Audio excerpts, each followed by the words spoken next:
네, 머스트노 5입니다. 오늘 장전에 알아야 할 5가지 뉴스 함께 알아보고 가도록 하겠습니다. 간밤에 가장 중요한 이슈 중 하나가 아니었나 싶습니다. 결국에는 반도체 하락을 이끈 발언이었는데요. 현재 JP모건 테크 컨퍼런스가 진행 중입니다. 이곳에서 이 시게이트 CEO는요. 신규 공장 건설에 시간이 생각보다 오래 걸릴 것이다 라고 발언했습니다. 어떤 내용일까요? 자세하게 만나보시죠. 시게이트의 주가가 인공지능 관련 메모리 수요를 충족시키기 어려울 것이라는 우려 속에 급락했습니다. 시게이트의 주가는 6% 넘게 하락하며 반도체주 전반의 약세를 이끌었습니다.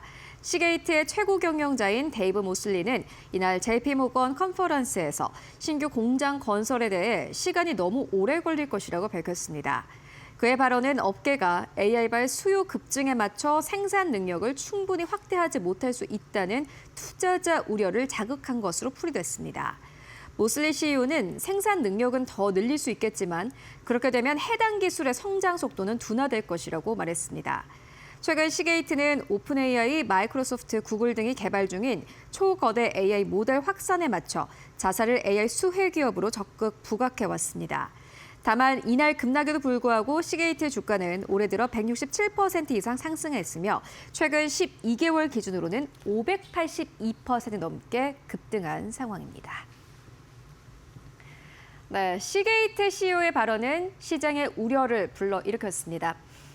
일단 AI 데이터 센터를 건설하는 데는 꽤 많은 것들이 필요합니다. 그런데 그중 하나라도 늦어지게 된다면은 AI 혁명도 늦어지게 되는 겁니다. 투자자들의 우려를 분명히 키울 만한 이슈였던 것 같습니다. 이어서 두 번째 이슈입니다. 엔비디아의 CEO인 젠슨 황 CEO가 인터뷰를 진행을 했는데요. 중국이 결국에는 미국산 AI 칩 시장을 개방할 것이다라고 발언을 했습니다. 정해진 것은 없습니다만은 젠슨 황의 발언을 조금 더 주목해 보셔야겠습니다.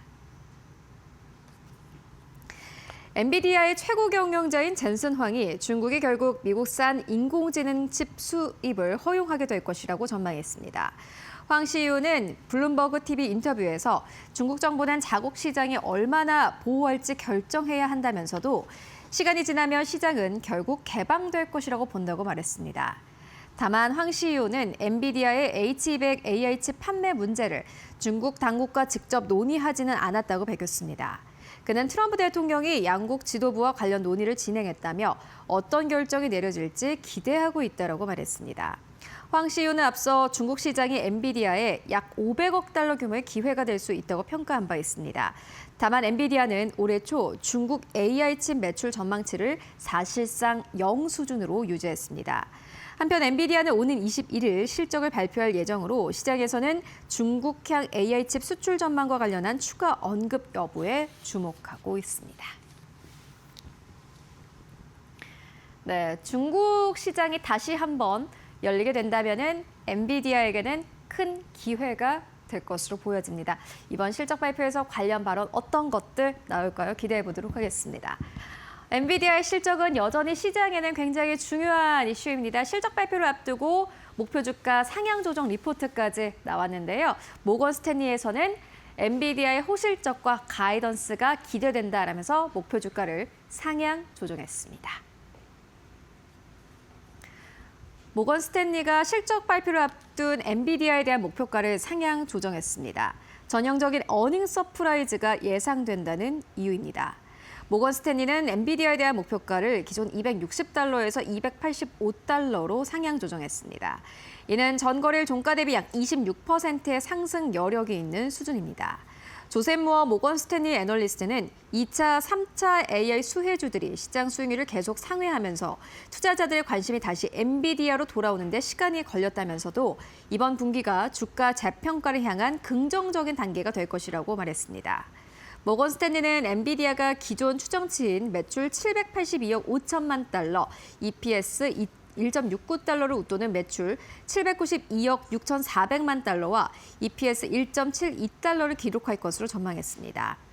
아울러 엔비디아가 이번 실적 발표에서 예상치 상회와 가이던스 상향이라는 전형적인 패턴을 이어갈 것으로 내다봤습니다.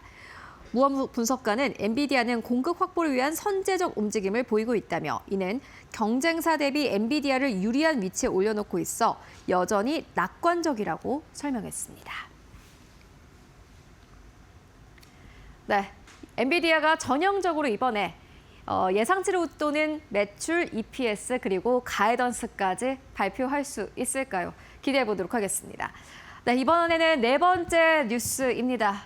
이도 역시나 마찬가지로 굉장히 주목해야 할 뉴스 중 하나가 아닐까 싶습니다. 미국의 유틸리티 시가총액 1위 기업인 넥스트에라 에너지가 도미니언 에너지를 인수한다라고 밝혔는데요. 이에 따라서 전력업계 판도가 흔들릴 수 있다라는 분석이 나왔습니다. 자세하게 만나보시죠. 인공지능 확산으로 전력 수요가 급증하면서 미국 전력업계 재편이 빨라지고 있습니다. 미국의 최대 재생에너지 기업인 넥스테라 에너지가 경쟁사인 도미니언 에너지를 인수하며 미국 최대 규모 전력 기업 탄생이 추진됩니다. 넥스테라는 도미니언을 670억 달러, 우리 돈으로 약 101조 원에 인수하기로 합의했다고 밝혔습니다. 월스트리트 저널 등 외신 등은 이번 거래를 올해 최대 규모 인수 합병 가운데 하나로 평가했습니다. 양사의 시가총액은 각각 200억 달러와 500억 달러 수준이며 합병 이후 플로리다와 버지니아를 비롯해 미국 남동부 전역에서 1,000만 명 이상의 고객을 확보하게 됩니다. 특히 도미니언이 전력을 공급하는 버지니아 북부는 세계 최대 데이터 센터 밀집 지역으로 꼽힙니다. 아마존, 마이크로소프트, 구글 등의 AI 서버가 집중되어 있으며 AI 데이터 센터는 24시간 가동되면서 막대한 전력을 소비하는 것으로 알려졌습니다.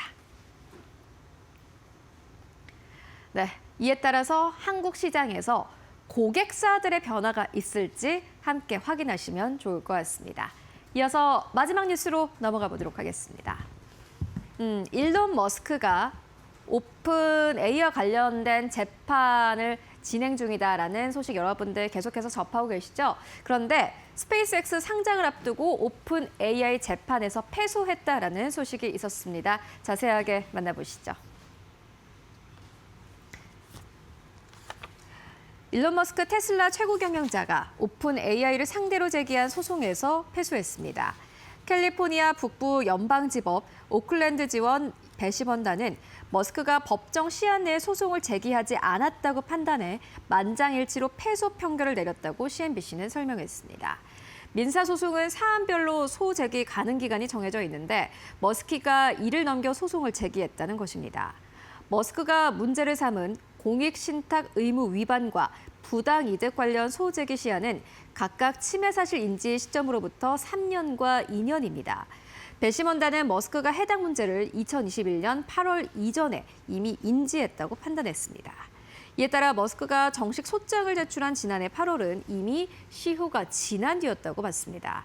배심원단은 2시간도 채 되지 않은 논의 끝에 판결을 내렸고 사건을 맡은 이본 곤잘레스 로저스 판사는 이를 받아들여 머스크 측 주장을 모두 기각했습니다. 네, 테슬라 주가는 하락하면서 거래 마감했습니다. 특히나 스페이스X의 IPO를 앞두고 나온 이 판결이기도 한데요. 관련된 시장의 영향 계속해서 체크해 보셔야겠습니다. 지금까지 머스트 노우 5와 함께 알아보고 왔습니다.